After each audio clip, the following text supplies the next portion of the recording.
If you want your team and business to stop being overly dependent on you, you've got to get good at setting business level goals. But if you're like most owners, when you do this, you're going to encounter one or more of the following three issues. Number one, goals overwhelm you and your team. Number two, the team aren't really engaged to the goals. Or number three, poor follow through. The goals only get done if you're there on people's back pushing them.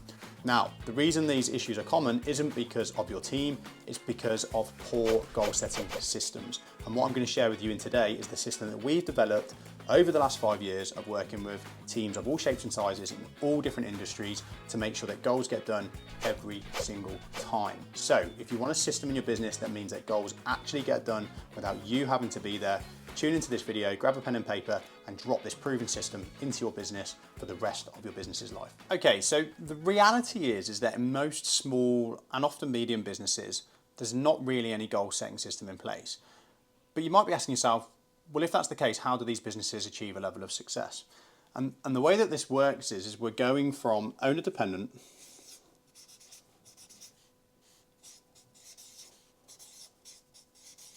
to team and system led, right? And the goal setting system, before we get to this bit here, team and system led, the goal setting system is that the owners, which is you, I'm assuming, watching this video, the owners in the business, the owners got their ear to the ground, you kind of know what's going on, you know what needs to be achieved, and although there's no formalized process, you're there kind of setting reactive goals on the ground as the business is growing. So that has been the default way of setting goals, and that's really important for getting a business to a certain point, because you can't start a business with this really kind of detailed goal setting system in place because you don't know what works yet. So you being there on the ground, kind of telling everybody what to do, getting clarity on stuff, that has been the goal setting system. Now, why does this need to change? Well, for two reasons. Number one, you might not want to be in the business so much. You don't want the business to be dependent on you anymore or the team. And number two, when you've got a bigger team in place, this just becomes ineffective. And this is why so many businesses kind of plateau at this point of 5 to 50 employees, because the system that got you to that point isn't good enough to get you past that point. So we've got to have a more structured and systemized process in place to set goals. Now, what normally happens then is the owner's like, okay, this isn't working very well anymore. It's stressing me out. It's not working very well for the team. So I need to start setting goals, right? And communicating that to the team. And what this normally leads to is key 3 frustrations. And if we don't address these frustrations, we convince ourselves that goal setting doesn't work and it needs to go back to all being reliant on us. But obviously that's not the way forward. So the key 3 frustrations are overwhelm. Okay, so owners, we tend to have these moments of clarity, we get these moments of inspiration and ideas, and we just set loads and loads of goals, right? And we're in this goal setting moment, like we're going to do this, this, this, and this. And we're unrealistic about what can be achieved, and that leads to stress for us, stress of the team, and poor follow through. The second frustration, so that's frustration number 1. The second frustration or error when it comes to setting your goals in your business is lack of buy-in. And I'm going to show you how to fix that. Okay, so you're excited for the goals, but the team resist it or they're not very excited by it, which is really frustrating for you. And you're like, what's wrong with people? Why aren't they like me? Why don't they want to do it? And then the third one is poor follow through.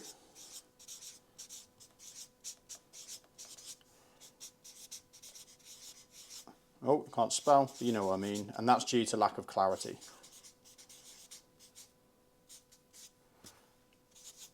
So this is why when business owners go from this default goal measuring, goal setting system over here, which is I'm in the business, I'm setting goals, I'm driving it forwards, to an actual system where you try to actually make it work without you.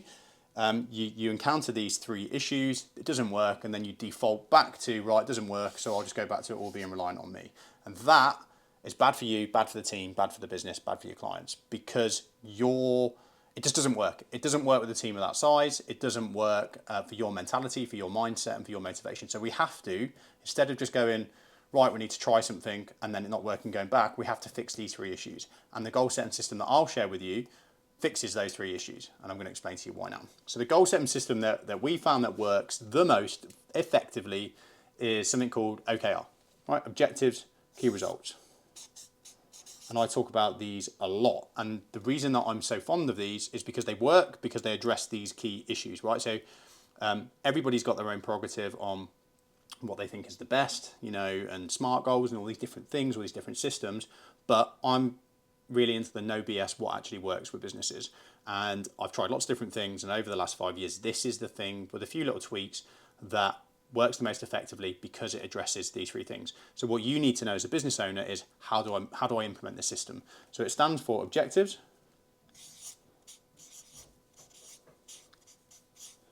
Okay, so those are the things that we're trying to achieve, and key results, which is the ways that we measure success. So that's the measure. That's the kind of overall outcome.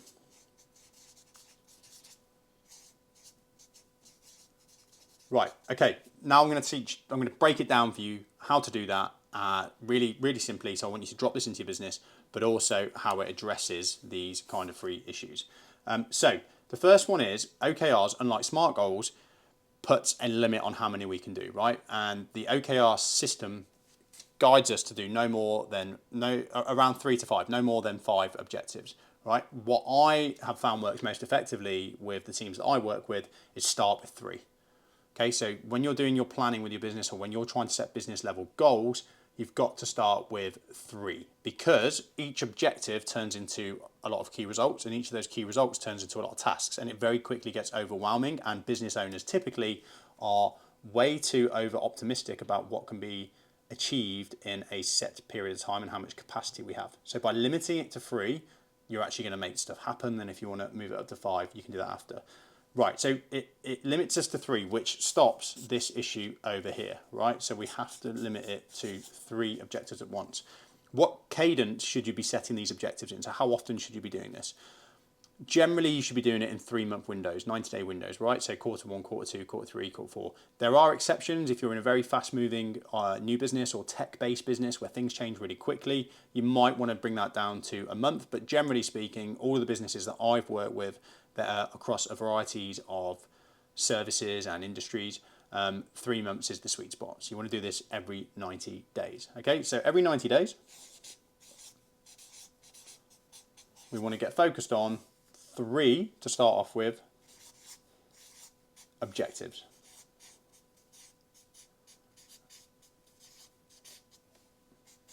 Okay, and what this does instantly is it addresses the overwhelm issue, because it forces us to do something magical called prioritizing.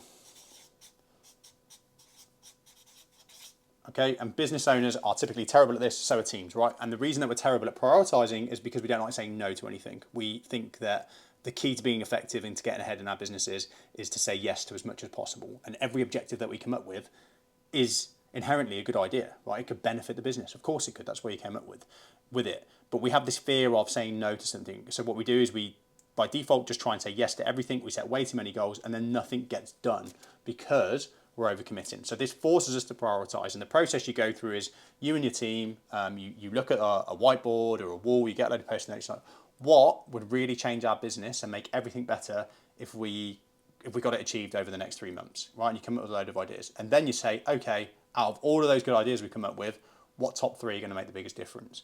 Now, this is going to be easier if you've got a clear vision and mission. I'll link to our strategy planner in the description for this video. That helps you do that. But you can do it without that if your team are roughly aligned to what the business needs to do. So it forces you to prioritize. Now, you can ignore that if you want. You can tell yourself that you and your team can achieve way more.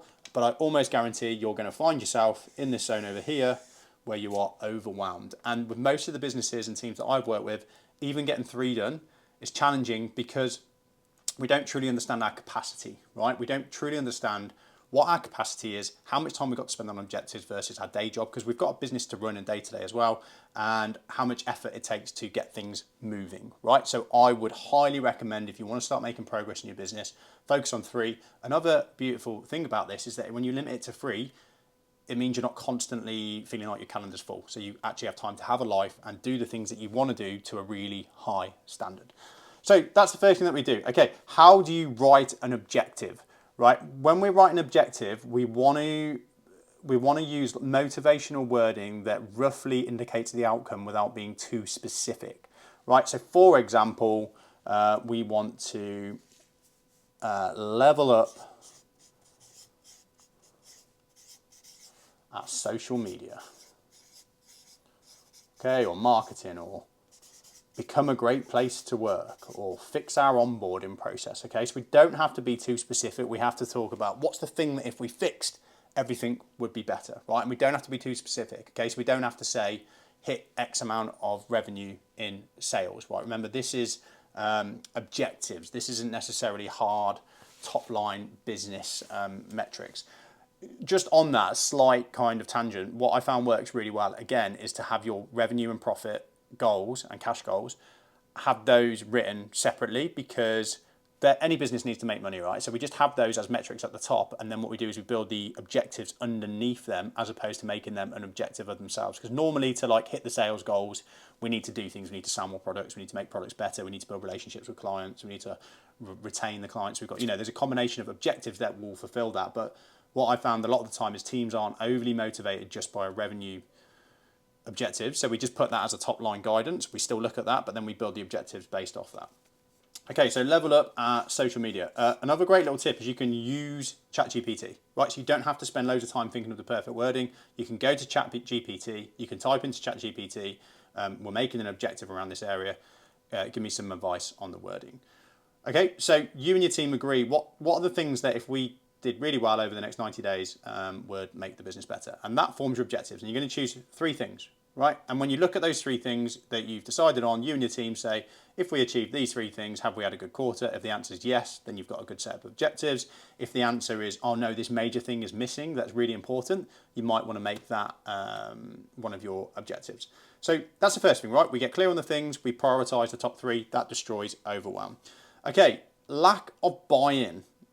How do we fix the lack of buy-in issue? Well, the OKR process does this inherently, because when you're doing objectives, the key thing is that you spend a day, really, you need a full day, 1 day, every 90 days with your team. And the key thing that's magic there is with your team, right? So you might, as the business owner or leader, have clarity on what you want to happen over the next quarter. The problem you're going to have is that if you just trickle down goals from what's in your head to your team, they're never going to buy in, because they don't feel like they've been involved, they don't feel like they've been heard, they don't feel appreciated, right? And it also makes your life harder as an owner, because you have to constantly think of everything on your own. So the most impactful thing you can do to address the buy-in issue and supercharge employee engagement, which will also supercharge productivity levels and staff retention levels, is instead of doing these on your own, get your team together once a day, every 90 days, and come up with the objectives with them. Okay, so you and your team come up with this stuff together. I can give you if you want it, just comment in the video below, structure. I can send you the exact breakdown of how we do a 90-day planning session. So like literally what you would do at what point with your team. So if you want that, just stick in the comments and I'll give you that. But you've got to involve your team in the process. People hate having change done to them, but they love change, right? So your team hate just you dropping stuff on them because it's a good idea that you came up with without being involved, but they like driving change. They like knowing that they've played a role in improving the business's strategy, improving the business's performance, and that they've been heard and they've been involved in the planning process. They'll be 100 times more motivated to make that happen if you've listened to them. And if you're worrying that you might disagree with some of their objectives, you don't have to 100% agree with everything they say. You just have to go through that process of involving them. So that fixes the buy-in issue, and it also fixes the owner kind of overwhelm issue, because you're not trying to do it on your own. So it's good for the team, good for you. You have to go from being owner only, which is this stuff up here, to owner and team. Yeah, we come up with goals together. And eventually, as you embed this process and it gets better and better and better, your team will be able to set goals that grow the business without you being there, which is when you're really onto a winner, scalable business you can sell. So we've got to involve the team, right? And then the next issue that we have is poor follow through. Okay, this piece over here, right? We have poor follow through. And the main reason that we have poor follow through is we're not actually clear on what success looks like within the objective. So if I've said level up our social media to my team and then left them with that, it's very woolly, right? And they're not clear, you're not clear, So it's just not going to happen, essentially, or it might improve a little bit, but it's really not going to be what it needs to be. So then we apply key results. Now this forces us, so the objective key result process forces us to apply at least one key result to each objective, a minimum of one.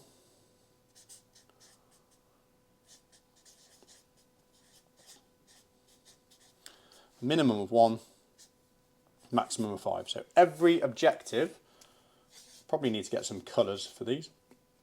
Every objective has to have 1 to 5 key results. Okay, so we don't need to add more than 1 if we don't need it, but we need to have 1 to 5. And the way that we do that is we ask the question, as measured by. And if you want to be a fantastic leader, manager, business owner, if you just get into the habit of never, ever, ever, ever, ever again agreeing to an objective or task or project with your team without asking the question, how do we know success as measured by, then you will be incredible as a leader, because you're going to force people to get clarity.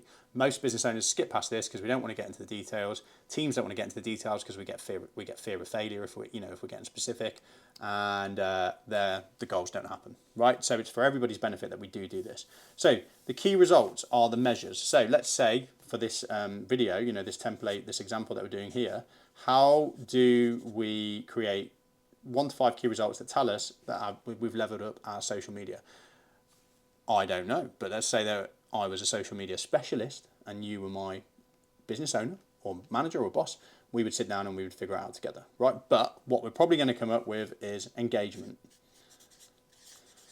Okay, up to something %, right? And we need to know where we are now. Probably going to have followers. Total up to maybe we'll have newsletter signups.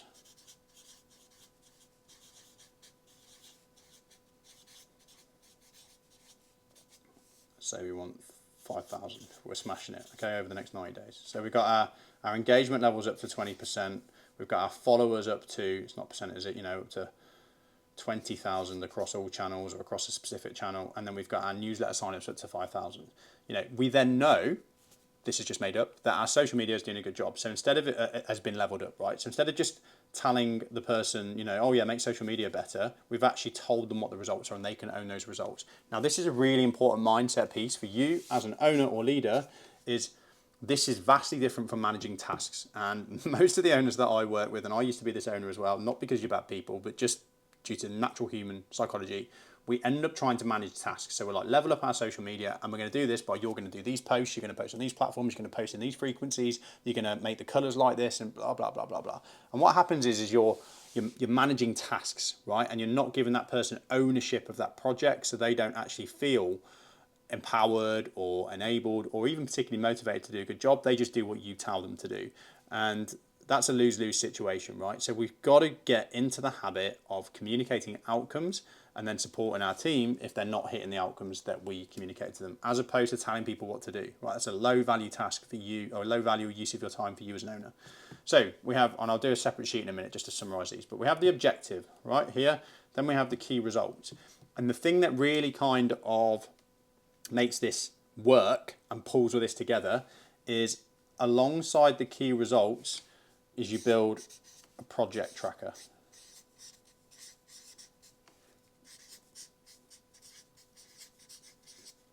Now, this is really important for smaller businesses, and I'm going to explain why. Right? If you're a larger business and you're paying high salaries for your management and leadership team, what we expect to come with that high salary is that somebody can manage their own projects and tasks well to hit the results that we need them to hit. That's why we pay people big dollars, right?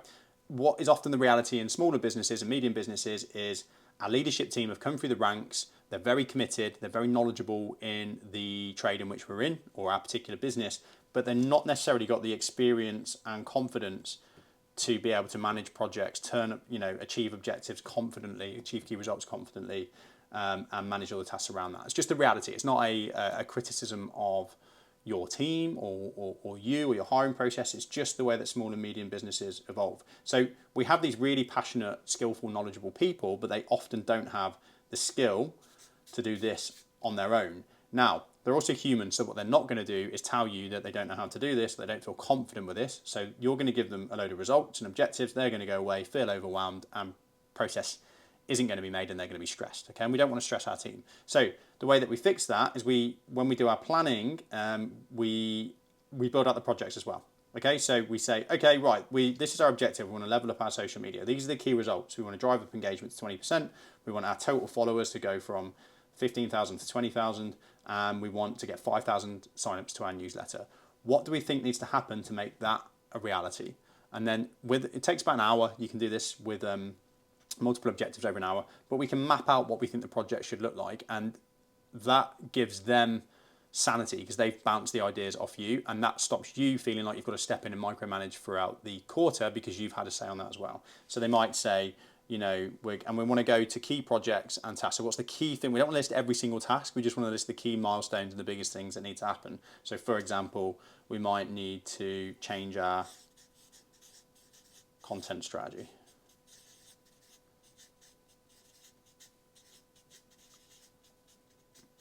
We might need to post more frequently. We might need to do some partnership stuff. Okay, and we might need to do some stronger calls to action, strong CTAs. We might need to be more consistent with our message.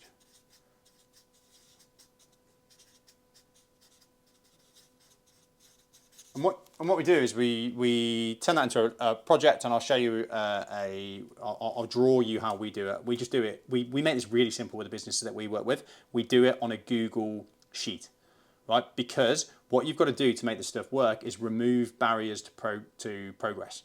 So if we start trying to find the perfect piece of software to do it, and there's loads of OKR softwares out there and all of this, if we start trying to find that, we've just added in a new barrier. Now we've got to get that new software working, and we've got to get everybody figuring out how to use it. And it just slows down progress, and then it doesn't happen, right? We're trying to get you and your team to work in a new, more effective way. That's enough change as it is. We need to make the implementation of this as simple as possible. And the simplest way to do this is with a Google Sheet. So what I'm going to show you now on a separate sheet is just how we actually break that down and how you can do this in your business. And what I'll do as well is, again, if you just comment tracker in the video, I'll just give you our template, our blank template that you can just copy into your Google Drive or you can copy into Microsoft Excel, that's what it's called. I'm not living in the past, I'm living in the Google world. You can just copy that and just fill that out there. It works, we use it with tons of teams, it's really effective. You don't need it to be any more complicated than that. So let me now just show you then how we would format this in a spreadsheet, and then I think you'll see, oh yeah, okay, I can actually see now how this goal that was in my mind goes into being a tangible, actionable thing that can be tracked and improved over the quarter. And the key thing as well, and I'll share another video at the end of this on the end screen, the key thing to make sure that this is followed through, and again, making sure that you've got this piece, is obviously having the key results. It's also having the projects, and then the magic is when we put a weekly meeting on top of that. I can't read my writing, so I know you can't either, but we have the weekly meeting on top of that, and that then means that we've got key results and projects in a tracker, and the team have a weekly meeting, structured weekly meeting, where where this is being checked on. So it just removes all excuses for this stuff not to happen, and it also removes the stress because it turns it into a team growth and development thing as opposed to a thing that gets forgotten. So let me just draw it out for you how it looks, and then if you want that tracker, just let me know in the comments, tracker, and I'll shoot it over to you. So the key is just making this stuff easy to track and making people accountable, right? So we want that weekly meeting. So let me just quickly outline it to you again. So you do every 90 days, you do your day of planning, and you're going to come up with initially 3 objectives. And out of those objectives is going to come your key results. So these will be tracked on one tab, and then also is going to come your projects and your tasks. Okay, so you have this in the business, right? So this isn't just an idea that's in your mind anymore. It's coming to life in an asset that's dropped into the business, which I'll give to you. Just stick it into the comments, but I'll show you what it looks like now. So, and I'll give you a few little tips on this final bit of the video on how to get the key results right as well. So you're going to have a spreadsheet like so.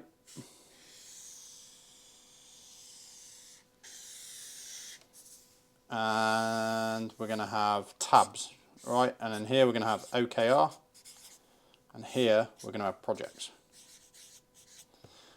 And then we're going to have some blocks over here. And then over here we're going to have 12 drop-down columns, right? And in each column, so I'll just draw that out. I'm not going to do the 12, but you'll get the idea. So you'd have one. I'll fast forward this in the video. They say if you can draw a straight line, you're insane. So I am clearly very sane. Okay, we've got the 12 here, and these all relate to weeks. So we have that, right? And let's say that we're currently on the OKR tab. Then what we'll have over here is your... We'll have the objectives in here. Okay, so let's say we're running with that level up social media. Social media, right? So that's it. I should have put that there, but that's the objectives, right? And then here we have the key results. I'm just going to put a little one here. So then we'd have for this one here, look, social media. We'd have engagement to, let's say, 80%. Social media people that actually know the numbers are going to say that's mental. Followers to I don't know, 5k. And then we're going to have email list to 10k. Now I know those aren't the same as what I said before, but the key thing is that there's the objective, there's the key results, right? We've got those there. And then here, the small column that I've made too small is the owner. This is key. Who owns this objective? Okay, so this is, let's say this is all the social media manager, right? And their name's Steve. So this is Steve, right? It's really important that somebody owns it, because if somebody owns it, it's gonna work, or if it's not working, it's gonna be addressed. But if they don't, then you have this situation where people are, oh, it wasn't my thing, so I thought Pete was gonna do it, or whatever it might be. So every week when we come into the meeting, your team have a 5-minute segment. Remember, you're going to have at least 3 of these. Your team are going to have a 5-minute segment in their weekly meeting where they check in on the progress of the objectives, okay? And the key results, obviously, are inherently built within that. So we're going to have this 5-minute thing where we score the progress of this. So let's say that when we started, the engagement was at 30%, and then we check this week and we're like, okay, how are we doing on driving engagement up? And the person might say, well, I've got the stuff in place, but what we're talking about isn't progress here. We're not talking about tasks, we're talking about progress towards the actual result. Okay, and we've got to be really good at doing that, because what happens if you don't do this is everybody starts talking about all the work they've done and feeling good about themselves, you know, but we're not actually being black and white down to the ground. Is it working, right? So we need to ask that. So let's say this week, we've made no improvement on this. So this is a 1 out of 10. These are the numbers. We've got an extra 100 followers, so but we need to get an extra total because we started at 1,000. We need to get an extra 4,000. So 100 divided by 4,000 is going to be like less than 1, so 1 out of 10. And an email list, you know, we're trying to get it up to 10,000, but actually we've only got an extra 30, so again that's 1. And you keep tracking it, and we color code ours, and then you know you start to see things going up, and then as the core goes on, you might get to a point where you're like, yeah, smashing it, or maybe you did something magical that week and it's just shot up to 10, and then the followers, that's probably going to be more cumulative. But you get the idea, right? We're scoring it, and if we get, like with the engagement at being 80%, that's a thing that could drop and could go back down. So we'd want to measure it over a kind of consistent basis. But like getting the followers up to 5k is a very we've achieved that kind of metric. So when they get there, so they did something really good that week. We had a good partnership. Then it just gets blocked off for the rest of the quarter because it's done. Email list, same thing. Like once we get there, then we scribble it off. So that's how the process works, and it makes this really black and white. Ask about the numbers, okay? The other tab is projects. So you click on the bottom tab, and you basically have this replicated again, but this is more about work done, okay? Not about the result. So this could be build the thing. So, you know, the project goes in here, and the key work that was agreed to that we talked about earlier on, and then the actual tasks, like the main tasks, the big tasks are all listed here. This thing, that thing, that thing, and we're like, yeah, okay, yeah, I've built the new call to action in there. So Steve again. So like, yeah, I got loads done on that in the first week, and then I stayed there for a few weeks, and then actually had this massive jump here, and then got a little bit of progress, and then I got that done. Great, cool. This thing I smashed it out of the park in the first week, or first few weeks. And then this thing I just haven't been doing. I look like a dick. I haven't been doing, oh yeah, I made some progress. I'm a bit stuck with it. I'm a bit stuck. I need some help. Actually, I don't think this is going to work. So we just float around. But, you know, or it is work. Regardless of the outcome, we're tracking it, and that holds people accountable. So that would actually be a separate tab, so it wouldn't be on there. So when you have this in place, all of the sudden, accountability is inherently built into your business. And if you position this in the right way, it's only a confidence booster. Okay, because we're giving people a safe space to say, if they're not making progress, that's okay. Why aren't you making progress? And if you haven't seen my previous video on the match method, you can go back to that, and that identifies the 5 reasons why people aren't doing what they need to do. But one of the reasons might be that they genuinely haven't got the time. So it forces us as a team to start figuring out capacity. So it's only good things that can fall out of this. It might be that they haven't got the skill. Then we ask the question: do we uptrain them? Do we upskill them? Do we outsource, or do we find something that's more appropriate for the role, you know? So that helps you keep your team on track, helps them stay on track, it helps them make sense of everything that's there, it stops people feeling overwhelmed, and because of the process that we put in place at the beginning, it also stops you overwhelming the team by putting too many goals in place. So we do this with teams, it works 100% of the time. Get it in place, it will change, it will revolutionize the way that your team and business run. It will make you very attractive to investors because you're organized. It'll increase motivation levels with your team because they, after that first couple of months of just getting it embedded where everyone's a bit stressed, they're all clear, the business is growing, it's not feeling overwhelming, and it'll make your life easier as a business owner because you don't feel like you need to be there checking on them. So like, there's no reason not to do this. The one little tip that I didn't talk about on the previous page is when you're setting your key results, you've got to avoid this thing that teams do of setting safe goals, right? Setting goals that you know you're not going to fail. And that's an issue because it means the goals are really boring and they're not really stretch goals, and your business doesn't grow the way it should be, and your team aren't particularly motivated. So you as an owner have to train your team that if they're achieving 100% of their objectives and key results, they're too easy. Okay, we're not pushing ourselves. And the goal isn't to achieve 100% of them. The goal is to set targets where we would celebrate. How do you draw celebration? What's the little emoji? We would celebrate if we hit 70%. So if we only have this like binary measure, it's like we either hit the goal or we don't, and if we don't, we're a failure. The business is going to feel crap. You're going to set really safe goals. Whereas if we get into this mindset of we set stretch goals, we push ourselves, we don't set goals that make us feel comfortable, and that's going to force us to think outside the box and set decent goals. And if we hit 70% of them, we are laughing. We're really happy. Okay, we need to get into the mindset of that. So that's something I know a lot of owners struggle with. So you've got to like train your team to kind of get comfortable with setting goals that are uncomfortable and being okay with not hitting 100% of them. That's better than having really boring goals that aren't really challenging and hitting 100%.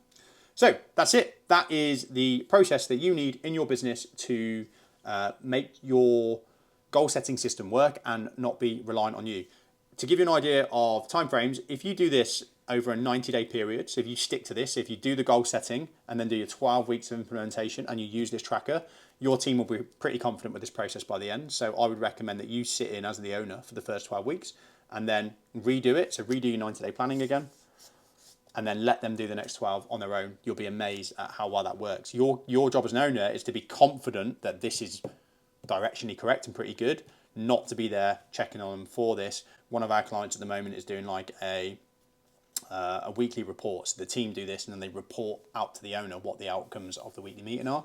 It's kind of like a board report so that you don't need to be there wasting your time managing the team. One last little tip, if you do want to read some stories about this process and where we learnt the initial bit of it from, so not down to this level of tracking, but just the actual process, there's a fantastic book called Measure What Matters by John Doerr, and it talks about how he used this process. I think it was in IBM at the start, I can't remember, it's been a while since I read it, but then he definitely took it to Google, and they used it at Google when they were a startup. So you might think, you know, I'm not Google, I'm a small and medium business, but Google used this when they have 40 employees, right? And they're doing pretty well today. And I know they're obviously a tech business, but it's a good process. It works, and that's a really nice, easy read or listen because it's told through stories. So that's a process that works. Don't mess around. Don't overthink it. Just use it. Just implement it into your business. Do it exactly as I've taught it to you. Do it for 12 weeks, and then if you want to change it and mash it to be your own, then do that. But there's a proven process there. Not having a goal setting system, it no longer needs to be an excuse in your business. So if you want your business to work without you, and you want your team to be motivated, and you want your business to grow, and for growth to just be part of the DNA of your business, not something that you need to push, here's the process. I'm giving it to you. It works. I promise it works. We've done it at loads of different teams, so don't overthink it. If you want the tracker, or you want this as a template, just comment tracker below, and I will send it to you.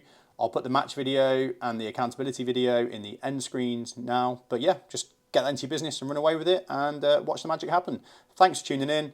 We've also got a free Facebook group going now. So if you'd like to come and hear more stuff like this live and do some Q&A with me, join the Facebook group. It'd be great to see you over there. If you haven't already, make sure you've liked and subscribed. I'm really bad at asking our viewers to do stuff. So I've gone from one extreme to the other there. I've gone from not normally asking anything to asking you to comment, subscribe, like, and head over to the free Facebook group. Look forward to seeing you in the next video.